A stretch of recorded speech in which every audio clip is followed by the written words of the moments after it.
बहुत सारे justice league के मेंबर एक साथ मिलके कल्ट हेडक्वार्टर्स पे अटैक कर देते हैं। कल्ट बेसिकली एक इविल ऑर्गेनाइजेशन थी जिसमें सिर्फ बुरे लोग थे एंड उनका लीडर था ये डीमन लॉर्ड, जिसका नाम था यूबैटियन। सारे जस्टिस लीग के मेंबर उसकी पूरी आर्मी को मार देते हैं और फिर यूबैटियन खड़ा होता है और बोलता है, तुम कमजोर इंसान मुझे मारोगे, डीमन लॉर्ड को तुम जैसे लोगों से लड़ने से अच्छा मैं मछली बन जाऊँ। उन लोगों में लड़ाई स्टार्ट होती है एंड जस्टिस लीग उसको हरा के मछली ही बना देते हैं। 13 साल बीत जाते हैं और हम देखते हैं डेमन लॉर्ड अब बहुत ही ज्यादा डरपोक और वीक हो चुका था। वो एक टेम्पल में छुप के रह रहा था। तभी वो देखता है कि एक परछाई उसकी तरफ आ रही है, जिसे देख के वो डर जाता है और छुप जाता है। बट ये परछाई एक्चुअली में थी उसके प्यारे बेटे रेंजी की, जो हमारे एनिमे का मेन कैरेक्टर है। उसको देख के यूबैटियन बहुत खुश हो जाता है और उसको गले से लगाता है और बोलता है, ज्यादा देर घर से बाहर मत रहा करो, तुम जानते हो मुझे तुम्हारी कितनी चिंता होती है। फिर वो उससे कहता है कि तुम जानते हो ना बाहर लोग कल्ट मेंबर्स का क्या हाल करते हैं, और तुम तो मेरे बेटे हो डेमन लॉर्ड के, सोचो अगर उन्होंने तुम्हें पकड़ लिया तो वो तुम्हारा क्या हाल करेंगे। फिर यूबैटियन रेंजी से बोलता है कि वो चाहता है रेंजी जाके एक हीरो सर्टिफिकेट ले, ताकि लोगों को पता चले कि वो कितना अच्छा है और उसका फ्यूचर सिक्योर हो सके। क्योंकि अगर रेंजी को हीरो सर्टिफिकेट मिल जाएगा तो जस्टिस लीग वाले उसको मार नहीं सकेंगे, चाहे वो उसको पकड़ी क्यों न ले। एंड लोगों को भी पता चलेगा कि सारे कल्ट के मेंबर्स बुरे नहीं होते, कुछ कुछ अच्छे भी होते हैं। यूबैटियन रेंजी से कहता है, लो मैंने पहले ही तुम्हारा जस्टिस लीग एकेडमी का फॉर्म भर दिया था, जहाँ पे बस तुम्हें जाके एडमिशन लेना है और वहाँ से सर्टिफिकेट लेना है। रेंजी बहुत खुश हो जाता है और एक्साइटेड भी हो जाता है, क्योंकि उसका सपना था बाहर जाके किसी एकेडमी में पढ़ने का। फिर यूबैटियन ली को समन करता है एज रेंजीज बॉडीगार्ड, जो उसका ध्यान रखेगा और उसे ट्रेन करेगा। फिर वो दोनों निकल जाते हैं एकेडमी की तरफ, जहाँ पे पूरे रास्ते रेंजी ली को अपने कंधों पे कैरी करता है as a part of his training जो उसको ली ने दी थी। वो लोग उस टाउन में पहुंचते हैं जहाँ पे वो एकेडमी थी एंड वहाँ पे चेक किया जा रहा था कि कोई कल्ट का मेंबर अंदर ना आ जाए। एंड तभी एक लड़का वहाँ पे पकड़ा गया जो कल्ट का मेंबर था और उसे तुरंत ही एग्जीक्यूशन के लिए भेज दिया गया। उसे देख के रेंजी बहुत डर जाता है, जिसपे ली उससे बोलता है, डरो मत, हम लोगों को यहाँ पे कोई नहीं पहचान पाएगा। तभी वहाँ पे एक अनाउंसमेंट होती है कि डेमन लॉर्ड का बेटा यहीं कहीं है और उसने ये कपड़े पहने हुए हैं। अब इसे सुन के रेंजी और डर जाता है और सोचने लगता है आखिर इसकी इन्फॉर्मेशन लीक किसने कर दी। तभी ली उसे बोलता है, चिंता मत करो, मैं हूं ना तुम्हारे साथ। और वो कुछ जादू करके रेंजी को एक सुंदर सी लड़की बना देता है, जिसे देख के गार्ड्स को भी कुछ शक नहीं होता और वो उसे टाउन के अंदर जाने देते हैं। अंदर जाते ही रेंजी ली को देखता है और डर जाता है, क्योंकि उसने खुद को भी एक औरत बना लिया था। तभी उस पे मिंगजू अटैक कर देती है और बोलती है, तुम्हारी हिम्मत कैसे हुई इस प्यारी सी लड़की को छेड़ने की। लेकिन तभी ली अपना दिमाग चलाता है और मिंगजू से बोलता है, हाँ तुम्हें सही लगा, मैं एक इविल कल्ट मेंबर हूँ और मैं इस लड़की को किडनैप करने वाला था जो कल्ट मेंबर नहीं है। उन दोनों में लड़ाई स्टार्ट हो जाती है और मिंगजू अपना मेन अटैक यूज करने वाली थी, लेकिन तभी जैन बीच में आ जाता है एंड ली पर अटैक कर देता है, जिस मौके का फायदा उठा के ली वहाँ से भाग जाता है। अब मिंगजू जैन पे बहुत गुस्सा होती है। फिर मिंगजू रेंजी को लेके वहाँ से जाने लगती है, लेकिन तभी जैन बोलता है कि उसका पेट खराब हो गया है, लेकिन उसके पास टिश्यू पेपर नहीं है, जिसपे रेंजी उसे अपनी रुमाल दे देता है और जैन को उसी समय रेंजी से प्यार हो जाता है। उसको थोड़ी पता था कि एक लड़का है। फिर हमें पता चलता है कि मिंगजू को लड़कों से नफरत होती है और उसको लड़कियां ही पसंद आती है, मतलब समझ रहे हो ना, LGBTQ वाली थी। एंड ये रेंजी को बताती है कि उसको रेंजी से प्यार हो गया है। वो लोग अपनी एकेडमी की तरफ जाने लगते हैं और रास्ते में मिंगजू से बोलती है, क्या तुम्हें पता है कि शहर में डेमन लॉर्ड का बेटा आ गया है जो कि ऐसा दिखता है। अब खुद की तस्वीर को देख के रेंजी बहुत डर जाता है और मिंगजू से बताती है कि उसका सपना है डेमन लॉर्ड के बेटे को अपने हाथों से मारने का। फिर वो दोनों एकेडमी की एंट्रेंस सेरेमनी में पहुंच जाते हैं, जहाँ पे मास्टर फे आके अपनी स्पीच देने लगते हैं, जिसपे सब लोग सोने लगते हैं और बहुत बोर हो जाते हैं। लेकिन तभी जैसे ही वो कल्ट को खत्म करने की बात शुरू कर देते हैं, सारे लोग बहुत एक्साइटेड और खुश हो जाते हैं। तभी एक कल्ट मेंबर को ऊपर टांगा जाता है और मिंगजू उसे दूर से खत्म कर देती है, जिसे देख के रेंजी समझ जाता है कि वो बहुत गलत जगह फंस गया है एंड वो वहाँ से भागने की कोशिश करने लगता है। तभी मास्टर फे एक लकी बॉल को हवा में उछालते हैं, जिसे सब पकड़ने की कोशिश कर रहे थे सिवाय रेंजी के, जो बस वहाँ से भागने की कोशिश कर रहा था। लेकिन तभी वो बॉल आके सीधे उसके हाथ में गिर जाती है एंड उसको बीच स्टेज में बुला लिया जाता है। बेचारे की किस्मत ही खराब थी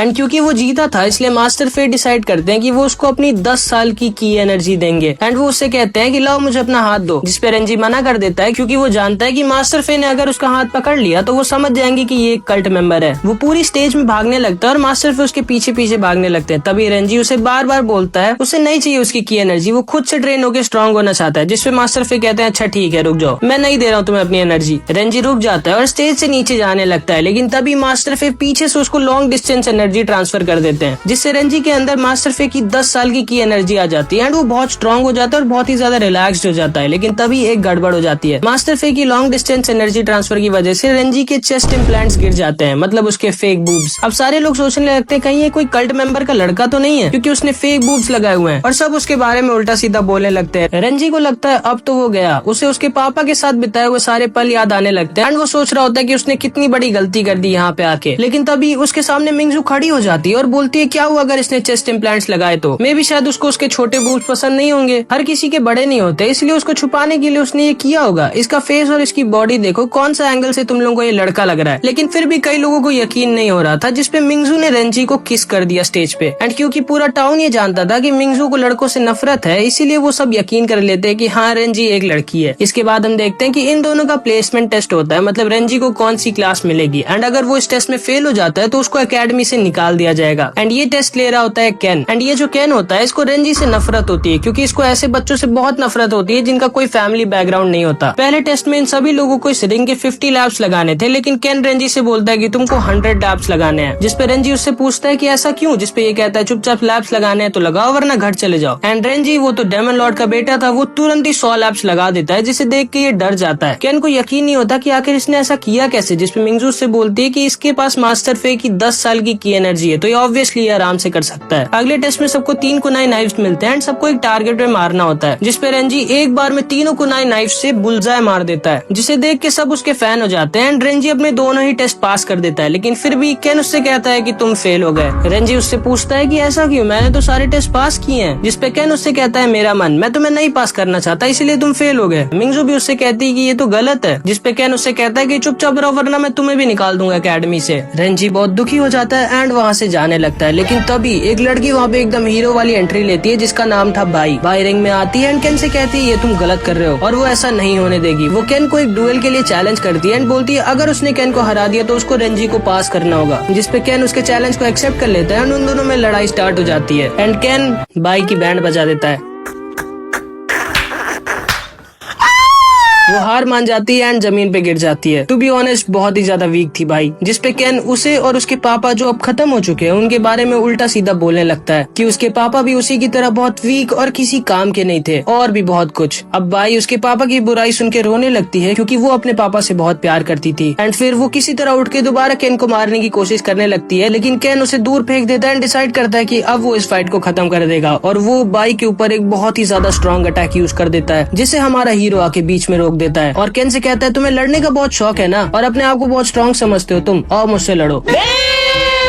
केन उसकी भी बात को मान जाता है एंड उन दोनों में लड़ाई स्टार्ट हो जाती है। एंड रेंजी एक तमाचे में केन को रिंग से बाहर उड़ा के फेंक देता है। केन बहुत दूर जाके गिरता है, लेकिन उसे समझ में आ जाता है कि रेंजी एक कल्ट मेंबर है, क्योंकि उसने जो तमाचा उसे मारा था वो एक कल्ट टेक्निक थी जिसका नाम था लस्ट स्लैप, जो सिर्फ डीमन लॉर्ड को ही आता था। एंड इसके बाद केन अपने पैरों पे खड़ा होने लगता है, क्योंकि वो समझ चुका था कि रेंजी एक कल्ट मेंबर है। लेकिन इससे पहले कि वो सबको ये बताता, वो बेहोश हो जाता है, क्योंकि ये उस तमाचे की स्पेशल एबिलिटी थी। केन वहाँ बेहोश हो जाता है एंड तभी वहाँ पे एक और नया कैरेक्टर आता है जिसका नाम होता है बुशिंग, जो उस अकेडमी का एक हेड टीचर था और बहुत ही ज्यादा स्ट्रॉन्ग था। वो केन के सर पे अपना पैर रखता है और उससे कहता है तुम्हें शर्म आनी चाहिए, तुम एक बच्चे से हार गए। फिर वो उन सारे स्टूडेंट से कहता है कि वो जान गया कि इम्पोस्टर कल्ट मेंबर कौन है, और वो यहीं पे उन सबके बीच में है, जिससे सुन के रेंजी थोड़ा सा डर जाता है। हुशिंग बोलता है कि अगर वो कल्ट मेंबर अपने आप आगे आ जाएगा तो वो उसे बहुत ही फास्ट और बेदर्द मौत देगा। अब रेंजी पागल तो था नहीं, वो एक कदम भी आगे नहीं हिलाता। जिसपे हुशिंग बोलता है रेंजी मैं जानता हूँ कि तुम ही हो वो कल्ट मेंबर। अब रेंजी बहुत शॉक्ड हो जाता है, लेकिन तभी मिंगजू बोलती है ऐसा नहीं हो सकता, आपको कुछ गलत फहमी है। जिसपे हुशिंग मिंगजू से बोलता है उसके पास 2 प्रूफ्स हैं। पहला तो आखिर रेंजी इतना स्ट्रॉन्ग कैसे है, क्योंकि उसने एक तमाचे में केन को सुला दिया। जिसपे मिंगजू से बोलती है क्योंकि इसके पास मास्टर फे की 10 साल की एनर्जी है इसलिए। और दूसरा, तुम्हें याद होगा जैन को रेंजी ने अपना रुमाल दिया था। वेल गेस व्हाट, उस रुमाल में एक ऐसा पाउडर लगा हुआ था जो नॉर्मल ह्यूमंस के लिए बहुत खतरनाक है, लेकिन कल्ट मेंबर्स उसको खाना बनाने के लिए यूज करते हैं। एंड उसी पाउडर की वजह से जैन की हालत बहुत खराब हो गई थी। एंड ये साफ साफ प्रूफ करता है कि रेंजी एक कल्ट मेंबर है, क्योंकि उसके पास कल्ट पाउडर था। लेकिन जैन जिसकी हालत खराब हो गई थी वो भी इस चीज को मारने के लिए तैयार नहीं था कि रेंजी एक कल्ट मेंबर है। तभी हुशिंग एक बहुत स्ट्रॉन्ग अटैक यूज करता है रेंजी की तरफ, जिसे ली आके बीच में रोक देता है और रेंजी को बचा लेता है। असल में ली और हुशिंग बहुत ही पुराने राइवल्स थे। ली पर हुशिंग दोबारा अपना अटैक यूज करता है एंड ली वहाँ से भागने लगता है एंड हुशिंग उसका पीछा करते करते वो भी वहाँ से भाग जाता है। तभी टेस्ट के रिजल्ट अनाउंस हो जाते हैं एंड मिंगजू को तो टॉप की क्लास मिलती है, लेकिन रेंजी को मिलती है the worst class. Even though उसने एग्जाम में सबसे अच्छा किया था। उसकी क्लास कहीं एक जंगल के बीच में थी और काफी बेकार थी, और जैन और बाय भी उसी क्लास में थे। अब क्योंकि उस क्लास में कोई टीचर नहीं था तो बाई कहती है कि आज वो सबको पढ़ाएगी। उस क्लास में कोई सो रहा था, कोई डिप्रेशन में था, कोई नहा रहा था, मक्खियां उड़ रही थी, मतलब कुछ भी हो रहा था उस क्लास में। लेकिन तभी क्लास में एक टीचर आ जाता है और वो था बुशिंग। वो आते ही सारे बच्चों के मॉरल पॉइंट्स डिडक्ट करने लगता है। असल में सारे बच्चों को 100 मॉरल पॉइंट्स मिलते हैं एंड अगर किसी के पूरे 100 पॉइंट्स खत्म हो जाएंगे तो वो उसको एकेडमी से भगा दिया जाएगा। बुशिंग सबके 5 पॉइंट्स डिडक्ट करता है, लेकिन रेंजी के वो पूरे 100 पॉइंट्स काट देता है क्योंकि उसने एक टीचर पे हाथ उठाया था। सबके सब इस बेचारे के पीछे पड़े हैं। कुछ गार्ड्स उसको और उसके सामान को बाहर फेंकने आते हैं, जिसपे रंजी बहुत डर जाता है क्योंकि उसके सामान में उसके मेल क्लॉथ्स थे, जिससे वो पकड़ा जाता कि वो एक कल्ट मेंबर है। लेकिन तभी बाय और जैन भी बीच में आते हैं और हुशिंग से बोलते हैं ये आप गलत कर रहे हैं, अगर आप रेंजी को इस अकेडमी से निकालोगे तो आपको हम दोनों को भी निकालना होगा। जिसपे हुशिंग बोलता है ठीक है, और वो उन दोनों को भी अकेडमी से निकाल देता है। लेकिन तभी वहाँ पे मिंगजू आती है और उसे बोलती है कि रेंजी ने केन को इसलिए मारा था क्योंकि वो दोनों एक डुअल में थे। अब लड़ाई में दोनों अपोनेंट एक दूसरे को मारेंगे नहीं तो क्या साथ में नाचेंगे?